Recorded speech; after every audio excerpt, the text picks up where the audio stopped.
আমি রাজিয়া খন্দকার। আমি 2023 সালে diploma in nursing science and midwifery course complete করেছি। 2024 সালে লাইসেন্স পরীক্ষা কমপ্লিট করলেন, ডিপ্লোমা কমপ্লিট করলেন। তো আপনি কেন এনক্লেক্স এর জন্য প্রিপারেশন নিতে আসলেন? কেন আপনি পোস্ট বেসিক করলেন না? আমি যদি বলি যে কেন আমি এনক্লেক্সে আসলাম, আমি বরাবরই সবারই বাইরে যাওয়ার একটা স্বপ্ন থাকে, তো আমারও একটা ইচ্ছে ছিল, স্বপ্ন ছিল যে আমি বাহিরে যাব, দেশের বাহিরে। তো প্রথমে দেখলাম যে কিভাবে স্টুডেন্ট হিসাবে বাহিরে যাওয়া যায়। অনেক রিসার্চ করার পর দেখলাম যে অনেক ব্যাংক ব্যালেন্স থাকতে হবে, তার অনেক লং প্রসিডিউর। এদিক দিয়ে আমি আর কি এগোইতে পারি নাই। আর দেখতেছি যে আমি স্টুডেন্ট হিসেবে পড়াশোনা শেষ করার পর ওখানে যে জব করব এরকম সিকিউরিটিও নাই। আবার সেজন্য আর কি দেখলাম যে কিভাবে আমি জব নিয়ে সরাসরি যেতে পারি এবং ওখানে সিকিউর ভাবে থাকতে পারি। তো প্রথমে আমি ইউরোপ কান্ট্রির জন্য চেষ্টা করছিলাম। তো ইউরোপ কান্ট্রিতে দেখলাম যে ল্যাঙ্গুয়েজ ব্যারিয়ার। আমি জার্মান ল্যাঙ্গুয়েজ শুরু করছিলাম, A1 A2 এভাবে। A1 শুরু করে দেখলাম যে আমি যতটা শিখতেছি আমি নার্সিং প্রফেশন ভুলে যাইতেছি। আবার ল্যাঙ্গুয়েজ শেখার পর এই যে আমার যে পুরো নার্সিং এডুকেশন এটা আবার আমার জার্মান ল্যাঙ্গুয়েজে শিখতে হবে। এই দিক দিয়েও আমি আগাইতে পারছিলাম না। দিয়ে পরে অনেক খোঁজ খবর নিতে নিতে এনক্লেক্সের সাথে পরিচয়, এবং দেখলাম যে এটা পাশ করার পরেই আমি সরাসরি যাইতে পারবো, মানে জব ভিসায়। এজন্য তারপরে এনক্লেক্স নিয়ে আমি রিসার্চ শুরু করলাম। তারপর দেখলাম হ্যাঁ, আমার বাংলাদেশ থেকে অনেকেই আছে বাইরে এবং সম্ভব এটা। তারপর আপনাদের সাথে পরিচয় হয়েছে, আপনাদের গাইডলাইন দিয়ে আমার শুরু হয়েছে এনক্লেক্স এর পথ চলা। আপনার এই যে ডিপ্লোমা থেকে ইভালুয়েশন করা, তারপর হচ্ছে পরীক্ষা দেওয়া, এই যে কাগজপত্রের যে ঝামেলাটা, এখানে কোনো স্ট্রাগল ছিল কিনা আপনার? বাংলাদেশের যে প্রসিডিউর গুলো এগুলোতে আমার সব থেকে বেশি ঝামেলায় পড়তে হয়েছে। ইভালুয়েশন থেকে, মানে ইভালুয়েশনের 2F 3F, তারপরে একাডেমিক ট্রান্সক্রিপ্ট। প্রথম প্রথম তো একাডেমিক ট্রান্সক্রিপ্ট আমাকে কে দিবে এটাই আমি খুঁজে পাচ্ছিলাম না। কখনো কলেজ গিয়েছি, কখনো বিএনএমসি তে গিয়েছি। অবশেষে এটা নিজেদের কমপ্লিট করে বিএনএমসি তে দিতে হয়েছে। তারপরে তারা অনেক রিকোয়েস্ট করার পর তারপরে দিয়েছে যে একাডেমিক ট্রান্সক্রিপ্ট। এভাবে মানে অনেক প্রসিডিউরের মধ্যে যেতে হয়েছে। তারা 2A ফর্ম 3A ফর্ম সবকিছুই নিজেদের করতে হয়েছে, করে দিতে হয়েছে। তারপরে তারা এই বিষয়টা দেখেছে, মানে আমরা যে যাব সরাসরি যাওয়ার পর যে তাদের কাছে আবেদন করব তারা আমাকে 2F 3F দিবে এরকম না, নিজেদেরকেই পূরণ করে দিতে হয়েছে এবং নিজেদেরকেই বলতে হয়েছে যে আমি এই পরীক্ষার জন্য এই কাগজটা করতেছি, আমাকে একটু এই প্রসিডিউরটা কমপ্লিট করে দেন। তো এটা অবশ্যই আমার জন্য অনেক কষ্টের ছিল। তারপর ডিপ্লোমা আমি 2023 সালে পাশ করেছি। 24 25 2 বছর লেগেছে আমার এই সার্টিফিকেট উঠানোর জন্য। অনেকবার বিএনএমসি তে যেতে হয়েছে। এগুলো অনেক আসলে স্টুডেন্ট হিসাবে অনেক কষ্টের, যে আমি পড়াশোনা করলাম, পাশ করলাম, আমি সার্টিফিকেট পাবো, কিন্তু তা না হয়ে অনেক প্রসিডিউরের মধ্যে যাইতে হচ্ছে, সহজে পেলামও না সার্টিফিকেট। এগুলো আসলে স্টুডেন্ট হিসাবে অনেক কষ্টের। কেন দিবে না আমাদেরকে সার্টিফিকেট সময় মতো? আমরা তো পাশ করে ফেলছি, সাথে সাথেই দেওয়া উচিত। কিন্তু তা না করে এত ডিলে, আমরা এই 2 বছর কি করব? আমাদের তো আরো অনেক ভবিষ্যৎ আছে, আমাদের অনেক পড়াশোনা আছে, আমাদের এক্সাম আছে। এই সার্টিফিকেট আমাদের জন্য খুবই গুরুত্বপূর্ণ, এবং তার জন্য যে এত হয়রানি, এটা আসলে আমরা স্টুডেন্ট হিসেবে এটা আমাদের জন্য কাম্য না। অ্যাটলিস্ট মূল সনদপত্র Yes. উঠানো একটা পাথ হয়ে যাতে বিএনএমসি রাখে, 2000 টাকা লাগুক, 1900 টাকা লাগুক, সমস্যা নাই, একটা পাথ হয়ে যাতে ওরা রেখে দেয়, যাতে করে একজন মানুষ যদি প্রয়োজন হয় কখনো মূল সনদপত্রের ওই পাথ হয়ে অবলম্বন করে যেটা উঠানো যায়। যেমন ঢাকা ইউনিভার্সিটি থেকে যদি কেউ একজন বিএসসি কমপ্লিট করে, তার জন্য ঢাকা বিশ্ববিদ্যালয় একটা পাথ হয়ে রেখে দিছে যে আপনি চাইলে কনভোকেশনের আগে মূল সনদপত্র উঠাইতে পারবেন। মেনলি 2A ফ্রম একটা কলেজের, আমি যে কলেজ থেকে বিশেষ করে পড়াশোনা করেছি সেখানকার একটা অথরাইজ পারসন, বিশেষ করে প্রিন্সিপাল ম্যাম, তারা যদি সিগনেচার করে আমরা খুব ইজিলি 2A ফর্মটা ভেরিফাই করতে পারছি, এবং এটা আমরা খুব সহজে পাঠাতে পারছি, আমাদের কোনো হেজেলের মতো পড়তে হচ্ছে না। এটা যদি আমরা এখন বিএনএমসি তে পাঠাই, তা আমাদেরকে ঢাকাতে যেতে হবে, বিএনএমসি তে যেতে হবে, আবেদন করতে হবে, তারপরে ওখানকার রেজিস্ট্রার ম্যাম সিগনেচার করবেন, আবার আমাদেরকে দিবেন। এটা অনেক লং প্রসিডিউরের মধ্যে যেতে হচ্ছে। তো এটা যদি আমাদের কলেজের ম্যামরা আমাদেরকে হেল্প করে তাহলে আমরা কিন্তু খুব সহজে এই প্রসেসটা কিন্তু পার করতে পারছি। তাহলে অবশ্যই এই জন্য আমি ম্যামদের বলবো, বা সেই কলেজের অথরিটিকে বলবো, যেন আমাদের স্টুডেন্টদের ভবিষ্যতের কথা ভেবে তারা যেন সহজে 2A ফর্মে সিগনেচার দিয়ে দেন, এবং এটা অ্যাকসেপ্টেবল, অবশ্যই অ্যাকসেপ্টেবল। এজন্যই কিন্তু অনেকের ইভালুয়েশন হয়েছে, যারা নিজ কলেজ থেকে করেছেন তাদের ইভালুয়েশন হয়েছে। কনস্ট্যান্ট নাম ওরা রেখে দিছে, বাট ওখানে প্রিন্সিপালও সই করতে পারে। ইভেন এটার জন্য আমরা হচ্ছে নিউ ইয়র্ক স্টেট বোর্ডে মেইলও করছিলাম। নিউ ইয়র্ক স্টেট বোর্ড আমাদেরকে এটা কনফার্ম করছে, সিগনেচার রেজিস্টার ওই জায়গাটাতে একজন প্রিন্সিপাল জিনিস সই করতে পারবেন এবং এটা অ্যাকসেপ্টেবল। আপনার এই এনক্লেক্স জার্নিতে কি কি রিসোর্স আপনি ফলো করছেন এবং শেষের দিকে আপনি কি কোনো সাবস্ক্রিপশন ইউজ করছেন কিনা? আমি প্রথমে সান্দার্স দিয়ে শুরু করেছিলাম, কিন্তু সান্দার্স বইটা এত হিউজ পরিমাণের, আমি সম্পূর্ণটা শেষ করতে পারি নাই, এবং মানে এটা আমার মাথার মধ্যে এলোটপালট হয়ে যাচ্ছিল। তো তারপরে আমি যখন কোচিং সেন্টারে ভর্তি হয়েছি, এখানকার যে শীটগুলো পেয়েছি, এগুলো আমার কাছে খুবই ভালো লেগেছে এবং অনেক সহজ লেগেছে। এনক্লেক্সের যেই টার্মগুলো আমার কাছে অনেক সহজভাবে পরিষ্কারভাবে ক্লিয়ার হয়ে গেছে শীটগুলো পড়ার পর। কিন্তু যখন আমি প্রথমে সান্দার্স পড়েছিলাম, তখন আমি মানে বিষয়গুলো ওইভাবে বুঝতে পারতাম না, কারণ ওখানে অনেক অ্যাডভান্স ভোকাবুলারি ইউজ করা হয়েছে, অনেক অ্যাডভান্স নার্সিং টেকনিক গুলো ইউজ করা, যেটা আমরা বাংলাদেশে অ্যাজ ইউজুয়াল আমরা পরিচিত না। তো এই জন্য তারপর যখন আমি শীট গুলো পড়া শুরু করলাম, তারপরে আমি আর ওই বইগুলোর দিকে যাই নাই, আমি জাস্ট শীট গুলোর দিকে ফোকাস করেছি। এবং শেষের দিকে এসে ভাই আমাকে একটা শীট দিয়েছিলেন, নোমান ভাইয়া, সেই লাস্ট আমাদের ইনক্লেক্স এনসিটিভি এর বই বুকস যেটা মেইন, এটা আমি পড়েছি এবং লাস্ট 1 মাসের জন্য আর্চার এনক্লেক্স নিয়ে আর্চার রিভিউ নিয়েছিলাম এবং পরে 1 মাস বুট ক্যাম্প নিয়েছিলাম। মেইন পরীক্ষাতে কোন কোন সেকশন থেকে প্রশ্নগুলো আসছিল, এই প্রশ্নগুলো আপনি কিভাবে ডিল করছেন? সব সেক্টর থেকে কোশ্চেন হয়েছে।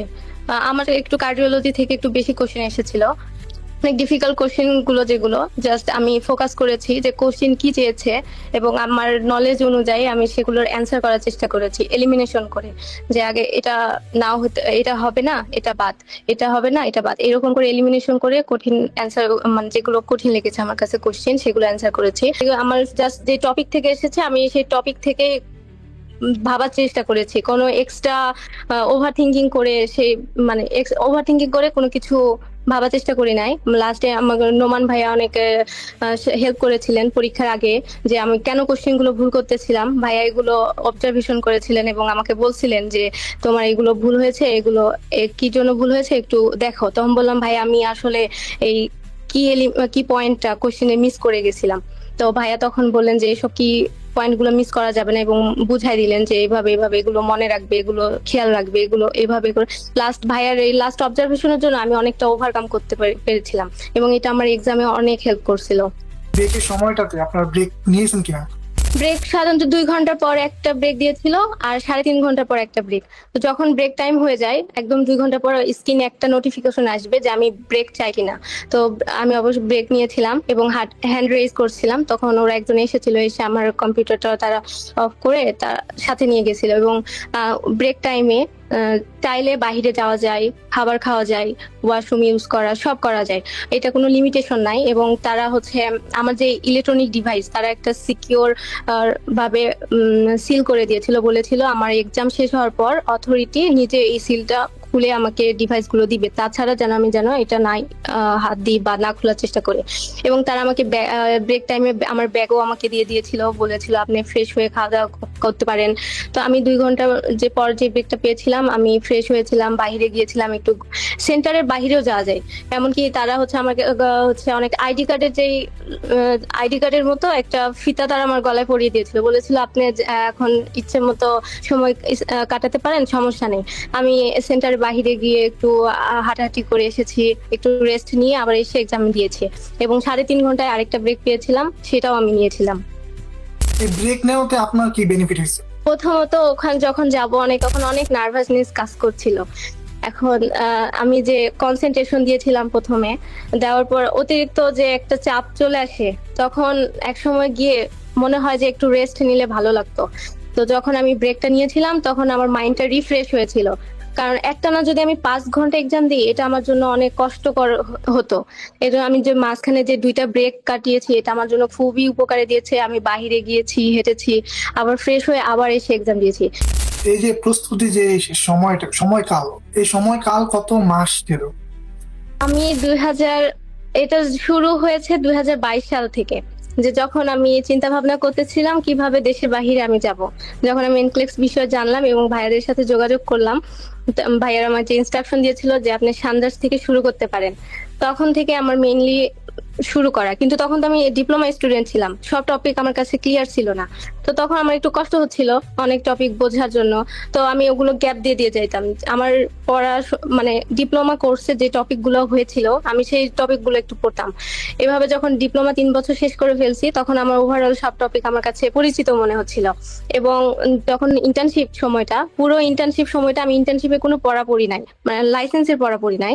আমি শুধু এনক্লেক্সে পড়া পড়েছি। এবং আমাদের যে মার্চ 2024-এ যে এক্সাম হয়েছিল আমাদের অনেক কম সংখ্যক পাশ করেছিল, এবং আমার পাশ করার পিছনে এই কারণটা হচ্ছে এনক্লেক্স। আমি সেই সময় এনক্লেক্সের প্রিপারেশন নিচ্ছিলাম এবং এই রিলেটেড কোশ্চিন পড়ছিলাম। এই জন্য আমার কাছে তো সেই সময়ের এক্সামটা, মার্চ 2024-এর এক্সাম, লাইসেন্স এক্সাম আমার কাছে খুব ইজি লেগেছে এবং আমি খুব ভালোভাবে পাশ করতে পেরেছি। এবং এভাবে আর কি তখন থেকেই আমার এই এনক্লেক্সে পড়াশোনা শুরু। তো সেই হিসাবে বলতে গেলে আমার প্রায় 3 বছর এনক্লেক্সের পিছনে সময় দেওয়া। কিন্তু এখন আমি মনে করি যে সকল স্টুডেন্টেরই, যারা ডিপ্লোমা বিএসসি, তাদের এই স্টুডেন্ট অবস্থাতেই এনক্লেক্সে পড়াশোনা শুরু করে দেওয়া উচিত। যদি তাদের স্বপ্ন থাকে দেশের বাইরে যাওয়া এবং এনক্লেক্স পাশ করা, তাহলে যে কোনো সময় থেকে তারা পড়াশোনা শুরু করে দিতে পারে। ডিপ্লোমা পাশ করার পরে পোস্ট বেসিক নাকি এনক্লেক্স, কোনটা সাপোর্ট করেন আপনি? আমি যেহেতু ডিপ্লোমা কমপ্লিট করে আমার এনক্লেক্স দেওয়ার কোয়ালিফিকেশন আমি অর্জন করে ফেলতেছি, এজন্য আমি মনে করি যে ডিপ্লোমা দিয়ে এনক্লেক্স দেওয়া উচিত। এজন্য আমি আগের বছরে কিন্তু হচ্ছে পোস্ট বেসিক বিএসসি তে ভর্তি হই না, যে আমি মনে করেছি যে হ্যাঁ আমি এখন এনক্লেক্স এক্সামে বসবো, আমার তো এই বছর এনক্লেক্স দেওয়া হয়ে যাবে। তারপরে আমি পোস্ট বেসিক শুরু করেছি, কারণ যখন আমি পোস্ট বেসিকে কনসেন্ট্রেশন দিব তখন আমি আমার এনক্লেক্সের দিকে মনোযোগ দিতে পারবো না।